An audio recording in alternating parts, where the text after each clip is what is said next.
ശബരിമല തീർത്ഥാടകർ സഞ്ചരിച്ച ബസ് മറിഞ്ഞ് അപകടം. പത്തനംതിട്ട ഇലവുങ്കലിലാണ് അപകടമുണ്ടായത്. 64 യാത്രക്കാരായിരുന്നു ബസ്സിലുണ്ടായിരുന്നത്.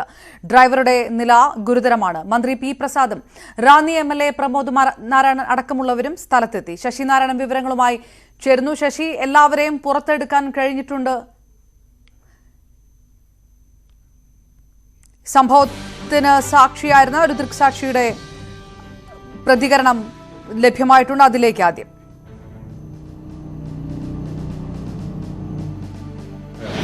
നേരിൽ കണ്ടത് ഞങ്ങളുടെ മുമ്പിലായിരുന്നു വണ്ടി ഉണ്ടായിരുന്നത്. അകത്ത് കയറി അകത്തുള്ള ആളുകളെ മുഴുവനും താഴെ നിന്ന് കുറെ ഹൈറ്റിലാണ്, ഒരാൾ പൊക്കത്തിലെ ഹൈറ്റിലാണ് ഈ കുഴിയിൽ കിടക്കുന്നത്.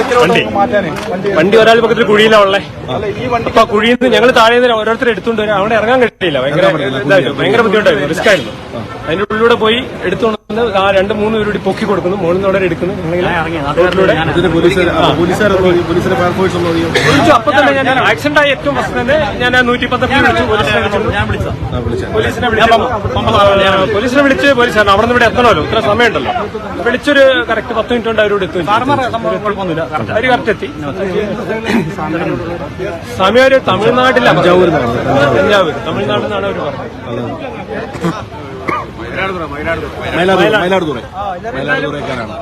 ഞങ്ങളൊരു 4ഓളം കുട്ടികള്, 9 കുട്ടികളില് 4 കുട്ടികളെയാണ് ഞങ്ങൾ പരിക്ക് കൂടുതൽ ചോര ഞങ്ങളെ എടുത്തുകൊണ്ടിരാ താങ്ങിക്കൊണ്ടിരിക്കുക.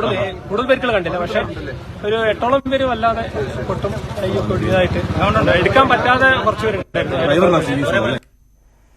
മന്ത്രി വീണ ജോർജിന്റെ പ്രതികരണത്തിലേക്ക്.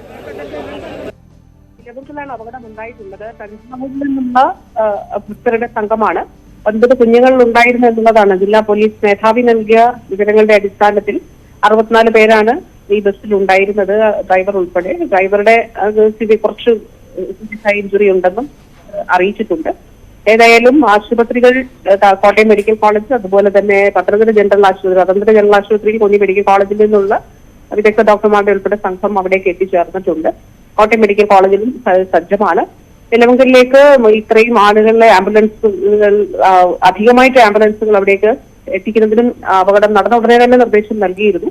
അപ്പൊ അതിന്റെ അടിസ്ഥാനത്തിൽ എല്ലാവരെയും പുറത്തെടുത്തിട്ടുണ്ട് എന്നുള്ളതാണ് SP അറിയിച്ചിട്ടുള്ളത്. ശശിനാരായണൻ വിവരങ്ങളുമായി ചേരുന്നു. എല്ലാവരെയും ബസ്സിൽ നിന്ന് പുറത്തെടുക്കാൻ കഴിഞ്ഞിരിക്കുന്നു. ഏത് രീതിയിൽ അവരുടെ എല്ലാം ആരോഗ്യനില ഇപ്പോൾ, പ്രത്യേകിച്ച് കുട്ടികളടക്കമുള്ളവരെല്ലാം അപകടത്തിൽ പെട്ട ഒരു സാഹചര്യം, ഡ്രൈവറുടേതടക്കം ആരോഗ്യനില ഏത് രീതിയിലാണ്? അപർണ, ഈ ബസ്സിൽ 64 പേരാണ് ഉണ്ടായിരുന്നത്. ഇതിൽ അപകടത്തിൽപ്പെട്ട 64 പേരെയും ഉടൻ തന്നെ ഈ സംഭവ സ്ഥലത്ത് നിന്നും ഫയർഫോഴ്സിന്റെ പോലീസിന്റെ നേതൃത്വം രക്ഷപ്പെടുത്തി. ഇതിൽ 9 കുട്ടികളുണ്ടായിരുന്നു. 35 പേരെ പത്തനംതിട്ട ജില്ലാ ആശുപത്രിയിലും 5 പേരെ കോട്ടയം മെഡിക്കൽ കോളേജിലും 15ഓളം പേരെ നിലയ്ക്കൽ ആശുപത്രിയിലാണ് പ്രവേശിപ്പിച്ചിട്ടുള്ളത്. ഇതിൽ ആരുടെ നില ഗുരുതരമല്ല. എന്തായാലും വലിയ ഒരു അപകടമെന്നാണ് ആദ്യം നമുക്ക് അറിഞ്ഞിരുന്നത്. പക്ഷേ ഈ ഇലവുകളിൽ നിന്നും എരുമേലിയിലേക്കുള്ള റോഡ് വശത്ത് ഒരു കൊക്കയിലേക്കാണ് ബസ് പറഞ്ഞിരുന്നതാണ് ആദ്യം പറഞ്ഞത്. പക്ഷേ ഒരു ചെറിയ സ്ഥലത്താണ്. പക്ഷേ വലിയൊരു ഇറക്കവും വളവുമാണ് അപകട കാരണം. അതുകൊണ്ട് തന്നെ വലിയ ഒരു അപകടം ഉണ്ടാകാത്ത തന്നെ വലിയൊരു ആശ്വാസമാണ്, ഒരു ഭാഗ്യമാണ് എന്ന് തന്നെ കരുതാം. എന്തായാലും ഉടൻ തന്നെ ഫയർഫോഴ്സിന്റെയും അതുപോലെ തന്നെ പോലീസിന്റെയും നാട്ടുകാരുടെയും അവിടെ നിന്ന് അയ്യപ്പന്മാരുടെയും ഒക്കെ നേതൃത്വത്തിലാണ് ഇവരെ രക്ഷപ്പെടുത്തി ആശുപത്രിയിൽ വെച്ചത്. ഡ്രൈവറുടെ നില മാത്രമാണ് അല്പം ഗുരുതരമായി ഇപ്പോഴും തുടരുന്നത്. ബാക്കിയുള്ളവരുടെ പരിക്കുകളൊന്നും അത്ര കാര്യമായിട്ടുള്ളതല്ല. എങ്കിലും 5 പേരെ കോട്ടയം മെഡിക്കൽ കോളേജ് ആശുപത്രിയിലേക്ക് പ്രവേശിപ്പിച്ചിട്ടുണ്ട്. ബാക്കിയുള്ളവരെയൊക്കെയാണ് പത്തനംതിട്ട ജില്ലാ ആശുപത്രിയിലും നിലയ്ക്കൽ ആശുപത്രിയിലും പ്രവേശിപ്പിച്ചിട്ടുള്ളത്. ഇവരുടെ പരിക്കുകൾ ഗുരുതരമല്ല, നിസ്സാര പരിക്കുകൾ മാത്രമാണ് ഉള്ളത്. ഈ രക്ഷാപ്രവർത്തനം പെട്ടെന്ന് തന്നെ നടത്താൻ കഴിഞ്ഞതാണ്. ഈ അപകടത്തിൽ നിന്നും ഇവരെ പെട്ടെന്ന് തന്നെ ആശുപത്രി എത്തിക്കാൻ കഴിഞ്ഞാണ് ഈ ഒരു വലിയ ആശ്വാസമായി മാറിയത്. എന്തായാലും ഈ പ്രദേശം സാധാരണഗതിയിൽ ഒരു അപകടം ഉണ്ടാകുന്ന പ്രദേശമാണ്. സീസൺ സമയങ്ങളിലൊക്കെ ഈ പ്രദേശത്ത് സാധാരണഗതി കണമല, ഇലവുകളിൽ നിന്നും എരുമയിലേക്ക് പോകുന്ന കണമല ഇറക്കത്ത് നേരത്തെയും അപകടങ്ങൾ സംഭവിച്ച് മരണം സംഭവിച്ചിട്ടുള്ള ഒരു പ്രദേശം കൂടിയാണ്. ഈ ഡ്രൈവറുടെ അശ്രദ്ധയാണോ അതോ ഈ കൊടും വളവും കാരണം വണ്ടി നിയന്ത്രണപ്പെട്ട് മറിഞ്ഞാണോ എന്നുള്ള കാര്യം ഇനിയും വ്യക്തമായിട്ടിരിക്കുന്നു. എന്തായാലും മോട്ടോർ വാഹന വകുപ്പ് നടത്തിയ പരിശോധനയിൽ പെട്ടെന്ന് വളവ് തിരിക്കുന്ന ഇടയിലുണ്ടായ ഒരു അപകടമാണ് എന്നുള്ള രീതിയിലാണ് മോട്ടോർ വാഹന വകുപ്പും സ്ഥലം സന്ദർശിച്ച മന്ത്രി പി പ്രസാദ് അടക്കമുള്ള ആളുകൾ വ്യക്തമാക്കുന്നത്. എന്തായാലും ഈ അപകടത്തിൽപ്പെട്ട എല്ലാവരെയും ഇപ്പോൾ ആശുപത്രിയിൽ മാറ്റിയിട്ടുണ്ട്. ബസ് ഈ അപകടത്തിൽപ്പെട്ട സ്ഥലത്തു നിന്നും ക്രെയിൻ ഉപയോഗിച്ച് ഉയർത്തി മാറ്റിയിട്ടുണ്ട്. ഈ സ്ഥലത്തേക്ക് വാഹനങ്ങളുടെ ഒരു 2 മണിക്കൂറോളം ശബരിമലയിലേക്കുള്ള പാതയിലേക്കുള്ള ഗതാഗത തടസ്സവും ഉണ്ടായി. എന്തായാലും ഇപ്പോൾ വാഹനങ്ങളെല്ലാം ഇതുവഴി റൈറ്റ്. പത്തനംതിട്ടയിൽ നിന്ന് വിവരങ്ങൾ നൽകിയതാണ് ശശി നാരായണൻ. മറ്റു വാർത്തകൾ നോക്കാം. കേരള സർവകലാശാലയിൽ പ്രസവിച്ച് 8ാം നാൾ യുവതിയെ വിളിച്ചു വരുത്തിയ സംഭവം അതീവ ഗൗരവമെന്ന് രജിസ്ട്രാർ. നടപടികൾ അന്തിമഘട്ടത്തിലാണെന്നും രജിസ്ട്രാർ പറഞ്ഞു.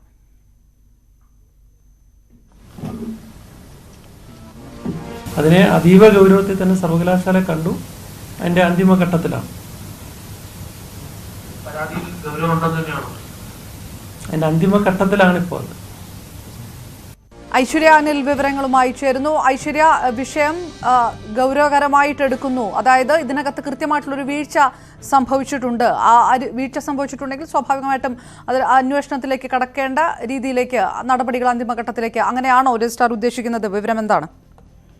അപർണ, ഈ സംഭവം പുറത്തു കൊണ്ടുവന്നത് ന്യൂസ് 18 ആണ് ഈ വിഷയം ആദ്യം റിപ്പോർട്ട് ചെയ്യുന്നത്. ഈ വിഷയം പുറത്തു വന്ന ഒരാഴ്ച പിന്നിട്ട ശേഷമാണ് ഇപ്പോൾ ആദ്യം ഒരു പ്രതികരണത്തിന് തന്നെ കേരള സർവകലാശാല തയ്യാറായിരിക്കുന്നത്. എന്തായാലും ഈ സംഭവം ഗൗരവമായി എടുക്കുന്നു, ഒപ്പം തന്നെ ഇതിന്റെ നടപടികൾ അന്തിമഘട്ടത്തിലാണെന്ന് പറയുന്നു. ആ സമയത്ത് തന്നെ നമ്മൾ ചോദിക്കുകയുണ്ടായി, അന്വേഷണമാണോ അന്തിമഘട്ടത്തിൽ, അല്ലെങ്കിൽ നടപടിയെടുക്കുന്ന രീതിയിലേക്ക് കാര്യങ്ങൾ എത്തിയിട്ടുണ്ടോ എന്ന് ചോദിച്ചപ്പോൾ അദ്ദേഹം പറഞ്ഞത് എല്ലാം അന്തിമഘട്ടത്തിലാണ് എന്ന് തന്നെയാണ്. എന്തായാലും VC കേരളത്തിൽ ഇല്ല എന്നാണ് മനസ്സിലാക്കുന്നത്. അദ്ദേഹം മടങ്ങിയെത്തിയ ശേഷം മാത്രമേ ഈ ഒരു നടപടിയെടുക്കുന്ന കാര്യത്തിൽ അന്തിമ തീരുമാനം ഉണ്ടാവുകയുള്ളൂ.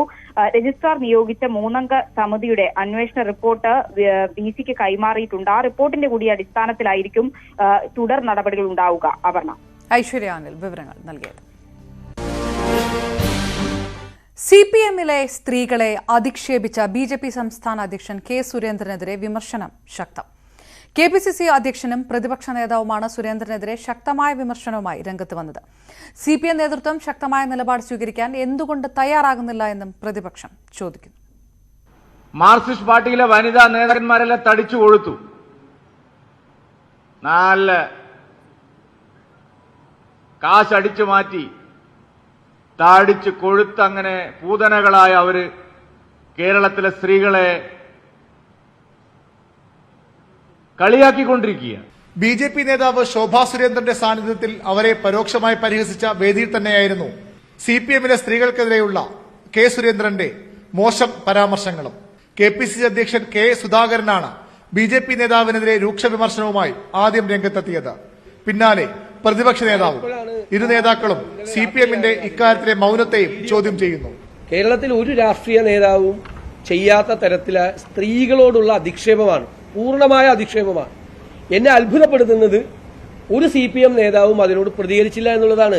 CPM അനുകൂല സാമൂഹിക മാധ്യമ പ്രൊഫൈലുകളിൽ സുരേന്ദ്രനെതിരെ ഇന്നലെ തന്നെ വിമർശന പോസ്റ്റുകൾ നിറഞ്ഞു. എന്നാൽ നേതാക്കളാരും പ്രതികരിച്ചിരുന്നില്ല. ഇന്ന് ആദ്യ പ്രതികരണമുണ്ടായത് CPM കേന്ദ്ര കമ്മിറ്റി അംഗവും ജനാധിപത്യ മഹിളാ അസോസിയേഷൻ ദേശീയ അധ്യക്ഷയുമായ PK ശ്രീമതിയിൽ നിന്നാണ്. അതും ഫേസ്ബുക്കിലെ പരോക്ഷ വിമർശനത്തിൽ ഒതുങ്ങി. എന്തുകൊണ്ട് ഇക്കാര്യത്തിൽ CPM-ന് മൗനം എന്ന ചോദ്യത്തിന് ഇതായിരുന്നു CPM സംസ്ഥാന സെക്രട്ടേറിയറ്റ് അംഗം കൂടിയായ മുഹമ്മദ് റിയാസിന്റെ മറുപടി. അത് ഓരോരുത്തരുടെ സംസ്കാരവും നിലവാരവുമാണ് അതുമായി ബന്ധപ്പെട്ട നമ്മൾ കാണേണ്ടത്. അത് ആ പ്രസ്ഥാനത്തിന്റെ നിലവാരവുമായി ബന്ധപ്പെട്ടുകൊണ്ട് അവർ തന്നെ പരിശോധിച്ച് മുന്നോട്ട് പോകേണ്ട കാര്യങ്ങളാണ്. CPM സംസ്ഥാന സെക്രട്ടേറിയറ്റോ സംസ്ഥാന സെക്രട്ടറിയോ ഇതുവരെ വിഷയത്തിൽ പ്രതികരിച്ചിട്ടില്ല. സുരേന്ദ്രനെതിരെ നിയമ നടപടി വേണമെന്ന ആവശ്യം ശക്തമാകുമ്പോഴും അത്തരം നീക്കങ്ങൾ സർക്കാരിന്റെ ഭാഗത്തുനിന്നും ഉണ്ടായിട്ടില്ല. ന്യൂസ് 18 തിരുവനന്തപുരം. CPM വനിതാ നേതാക്കൾക്കെതിരായ BJP സംസ്ഥാന പ്രസിഡന്റ് K. സുരേന്ദ്രന്റെ പ്രസ്താവനയ്ക്കെതിരെ യൂത്ത് കോൺഗ്രസ് സംസ്ഥാന സെക്രട്ടറി വീണ S. നായർ മുഖ്യമന്ത്രിയും വനിതാ കമ്മീഷനും പരാതി നൽകി. വനിതാ നേതാക്കളെ പൂതനയോട് ഉപമിക്കുകയും ബോഡി ഷെയ്മിങ്ങിന് വിധേയമാക്കുകയും ചെയ്ത പ്രസ്താവന സ്ത്രീത്വത്തെ അപമാനിക്കുന്നതാണ്. K. സുരേന്ദ്രനെതിരെ പോലീസ് കേസ് രജിസ്റ്റർ ചെയ്ത് നിയമ നടപടി സ്വീകരിക്കണമെന്ന് പരാതിയിൽ ആവശ്യപ്പെട്ടിട്ടുണ്ട്. രാഹുൽ ഗാന്ധിയെ അയോഗ്യനാക്കിയതിനെ പാർലമെന്റ് ഇന്നും പ്രക്ഷുബ്ധം. ലോക്സഭാ നടപടികൾ ആരംഭിച്ച ഉടനെ TN പ്രതാപൻ, ഹൈബീഡൻ, കരൂർ MP ജ്യോതിമണി എന്നിവർ നടുത്തളത്തിലിറങ്ങി പ്രതിഷേധിച്ചു. അംഗങ്ങൾ ചെയറിന് നേരെ പേപ്പർ കീറിയെറിഞ്ഞു. ബഹളത്തെ തുടർന്ന് ലോക്സഭാ രാജ്യസഭാ നടപടികൾ തടസ്സപ്പെട്ടു.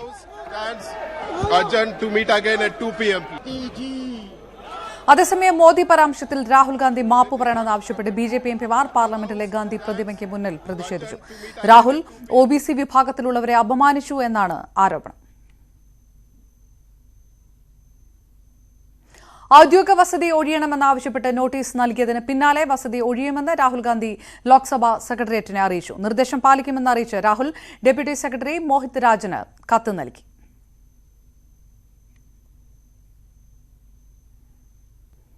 മലയാളത്തിലെ പ്രിയ നടൻ ഇന്നസെന്റിന് യാത്രാമൊഴി നൽകി ജന്മനാട്. സംസ്കാരം ഇരിങ്ങാലക്കുട സെയിന്റ് തോമസ് കത്തീഡ്രലിൽ നടന്നു. ഔദ്യോഗിക ബഹുമതികളോടെയായിരുന്നു സംസ്കാരം. അണമുറിയാത്ത പ്രവാഹമായിരുന്നു ഇന്നസെന്റിന്റെ വസതിയായ പാർപ്പിടത്തിലേക്ക്. രാവിലെ 9:30 അന്ത്യശുശ്രൂഷ ചടങ്ങുകൾ തുടങ്ങി. ഇരിങ്ങാലക്കുട രൂപത ബിഷപ്പ് പോളി കണ്ണൂക്കാരൻ അന്ത്യകർമ്മങ്ങൾക്ക് നേതൃത്വം നൽകി.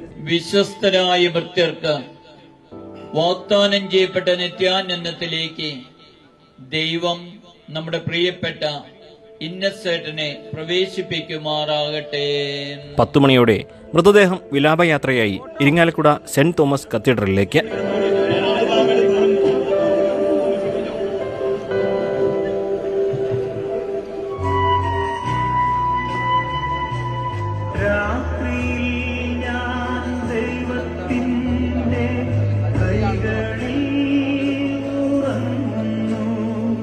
പള്ളിയിലെ പ്രത്യേക പ്രാർത്ഥനയ്ക്ക് ശേഷം ഭൗതിക ശരീരം സെമിത്തേരിയിലെത്തിച്ചു. പിന്നീട് പോലീസിന്റെ ഗാർഡ് ഓഫ് ഓണർ.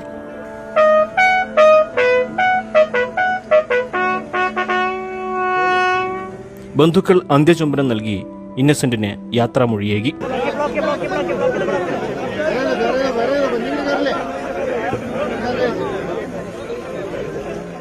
മന്ത്രിമാരായ K Rajan, K Radhakrishnan, R Bindu, V N Vasavan, ചലച്ചിത്ര താരങ്ങളായ ദിലീപ്, കാവ്യമാധവൻ, ടോവിനോ തോമസ്, ഇടവേള ബാബു, സംവിധായകൻ സത്യനന്ദിക്കാട്, BJP നേതാവ് PK കൃഷ്ണ തുടങ്ങിയവർ സംസ്കാര ചടങ്ങിൽ പങ്കെടുത്തു. ഇന്നസെന്റിന്റെ നിറചിരി ഇനി നിത്യതയിൽ അനശ്വരമായി നിറയും. ന്യൂസ് 18 തൃശൂർ. അരിക്കൊമ്പനെ തളയ്ക്കാൻ മുന്നൊരുക്കം.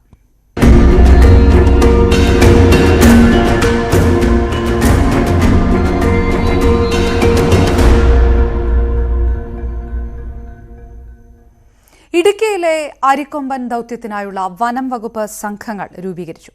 8 സംഘങ്ങളായി തിരിഞ്ഞാണ് ദൌത്യം പൂർത്തിയാക്കുക. കേസ് കോടതിയുടെ പരിഗണനയിലായതിനാൽ മോക്ക് ഡ്രിൽ ഒഴിവാക്കാനാണ് തീരുമാനം.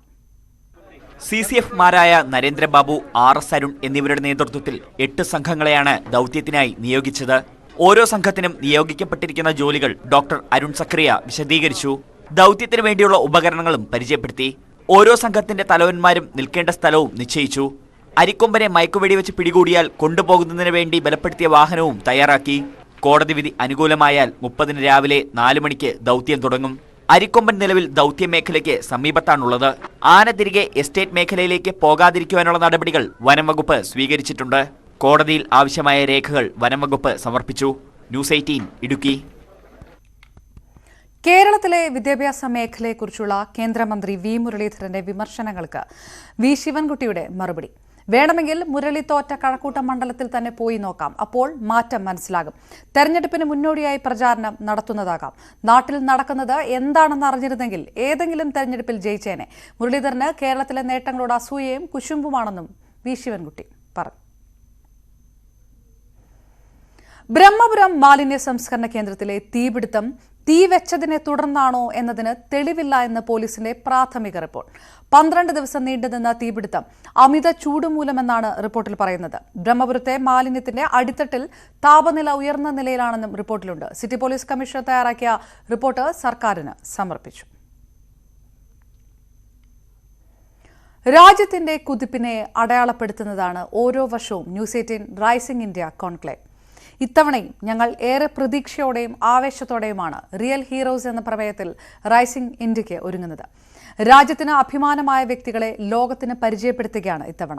നമ്മുടെ വികസന കുതിപ്പിന് വേഗം കൂട്ടുന്ന നവീന മാതൃകകൾ സൃഷ്ടിച്ചവരെ രാജ്യമെങ്ങുമുള്ള ന്യൂസ് 18 റിപ്പോർട്ടർമാർ പ്രേക്ഷകർക്ക് മുന്നിലെത്തിക്കുന്നു. ജലസംരക്ഷണ രംഗത്ത് മുന്നേറ്റം സൃഷ്ടിക്കുന്ന ഝാർഖണ്ഡിലെ ദിലീപ് കുമാർ രവിദാസിനെ കുറിച്ചാണ് ഇന്ന്. There was a time when Lopung Panchayat, which is a part of Katkam Sandi block, district Hazaribagh, Jharkhand, was perpetually parched. Buildings were equipped with rainwater harvesting systems. Through this initiative, Dilip managed to transform both the face and the destiny of this extremely backward village. From a time when farming seemed like a challenge, it has now become the primary source of income for the villagers. Now even the hand pumps in the village provide water around the year. पहले इस चापानल में पानी नहीं मिलती थी, लेकिन अभी 2-3 सालों से जब बच्चों लोग इस चापानल से पानी पी रहे हैं तो हम लोगों को बहुत खुशी जाहिर हो रही है कि अब इसमें सही से पानी आ रहा है और बच्चों लोग इसमें पी करके अपने प्यास बुझा रहे हैं। Today, there is greenery all around Lopbung. What is most appreciable is that with a population of 7,000, over 1,200 houses have already installed water harvesting systems. Dileep's initiatives and accomplishments have received appreciation from all corners, and he was even mentioned during Mann Ki Baat by Prime Minister Shri Narendra Modi himself. People like Dilip Kumar Ravidas remind us every day that if we put our minds to it, then there is no problem which is insurmountable.